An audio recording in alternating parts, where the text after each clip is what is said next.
दोस्तों, यह तस्वीर देख करके आपको कई सारी बातें स्पष्ट हो गई होंगी कि आज हम किस मुद्दे पर बात करने वाले हैं।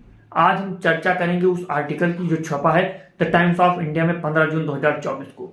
इसमें बात की गई है जो प्रवासी भारतीय हैं, जो भारतीय विदेशों में जाकर के कार्य कर रहे हैं, जो उनका सुरक्षा तंत्र है वो किस तरह से ध्वस्त है। उनकी कोई गारंटी नहीं होती किस तरह से उनको कार्य किया जाता है, किन परिस्थितियों में वो कार्य करते हैं। और अभी देखा आपने किस तरह से कुवैत में उस बिल्डिंग में आग लगी और कितने भारतीय श्रमिक जो थे वो मारे गए उसमें वो लपेटे में आए। और वो सारी चीजें, उनकी जो सुरक्षा पंक्ति होती है पूरी, उसको पूरी तरीके से ध्वस्त माना गया। और किस तरह से हमारे यहाँ जो स्कीम बनती हैं, जिस तरह से यहाँ के भारतीय जाते हैं और किस तरह से गलत तरीके से भी पहुंच जाते हैं, अवैध रूप से चले जाते हैं। आप याद कर रही है डंकी मूवी में किस तरह से दिखाया गया कि लोग पैसे के लिए, अधिक कमाई के लिए अलग अलग देशों में जाते रहते हैं, अवैध तरीके से जाते रहते हैं, किस तरह से वो अपनी जान का जोखिम डालते हैं और वहां पर पहुंचने के बाद भी कितने जोखिम भरे कार्य करते हैं। तो साथियों, आज हम इसी मुद्दे पर चर्चा करेंगे। जो द टाइम्स ऑफ इंडिया में आर्टिकल छपा है उसकी हम चर्चा करेंगे। आइए पहले समझ लेते हैं इस आर्टिकल में क्या क्या बातें बताई गई हैं। दोस्तों, इस आर्टिकल की शुरुआत होती है हेडिंग से कि प्रवासी भारतीयों की बढ़ती संख्या और उनका खराब सुरक्षा नेटवर्क।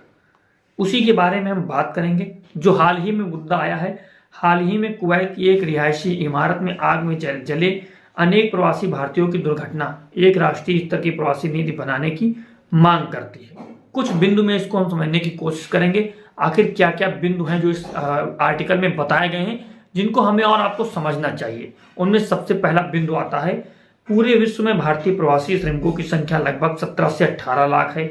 दूसरा पॉइंट आता है कि पिछले 2 दशकों में खाड़ी देशों को जाने वाले भारतीयों श्रमिकों की संख्या में लगभग 80% तक की वृद्धि हुई है, लेकिन 2014 से 19 के बीच यह संख्या गिरकर लगभग 62% पर आ गई है। अमेरिका में भारतीय तीसरे सबसे बड़ी अनधिकृत अप्रवासी आबादी बन गए हैं। नेक्स्ट पॉइंट आता है, ये प्रवासी भारतीय अधिकतर एक नेटवर्क के माध्यम से विदेश जाते हैं। इनके नियोक्ता और नियंत्रक अधिकतर भारतीय ही होते हैं। कुवैत मामले में भी ऐसा ही था। नेक्स्ट पॉइंट है, यह दुर्भाग्यपूर्ण है कि भारतीय नियोक्ताओं ने भी इन प्रवासी भारतीयों को उचित सुविधा मुहैया कराने के बारे में नहीं सोचा। अगले पॉइंट में बताते हैं कि अवैध प्रवास का यह मुद्दा ऐसा है जिसमें विश्वसनीय कहानियां बनाकर ले जाने वाले एजेंट बहुत ही खतरनाक भूमिका निभाते हैं। हाल ही में पंजाब में भी ऐसे रैकेट का भंडाफोड़ हुआ है जो भारतीयों को जाली एक्सप्रेस पासपोर्ट और पर मलेशिया व अन्य एशियाई देशों में भेजा करते थे। नेक्स्ट पॉइंट में कहते हैं कि विदेश जाने वाले छात्र भी कई बार भारतीय छात्र संघों द्वारा प्रताड़ित किए जाते हैं। सरकार को ऐसे प्रवासी भारतीयों के लिए सुरक्षित परिस्थितियां बनाने का प्रयास करना चाहिए। विशेषज्ञों का सुझाव है कि इस दिशा में राष्ट्रीय स्तर का प्रवास डेटाबेस बनाया जाना चाहिए।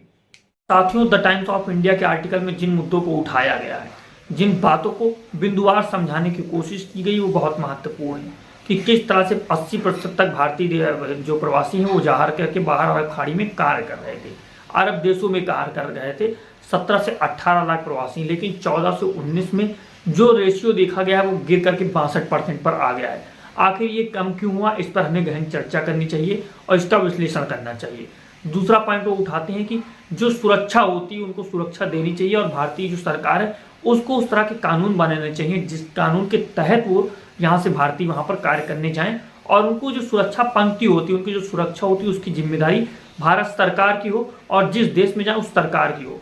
क्योंकि आपने देखा कि पंजाब में भी किस तरह से भांडाफोड़ किया गया ऐसे एजेंटों का जो यहाँ से गलत तरीके से भेज देते हैं।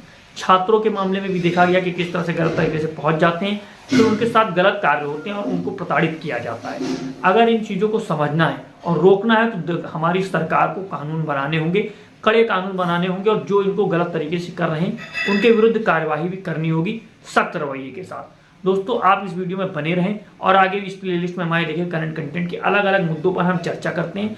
हम कोशिश करते हैं जो अखबारों में अच्छे आर्टिकल हैं उन पर चर्चा करें जो हमारे और आपके ध्यान को बढ़ाएं और जो मुद्दे हैं उन पर एक अच्छा दृष्टिकोण डेवलप हो सके ताकि हमारी परीक्षाओं में आने वाले क्वेश्चनों में आसानी हो सके। आप देख रहे हैं निशा सैन स्टडी 24, मैं आमिर खान आजाद।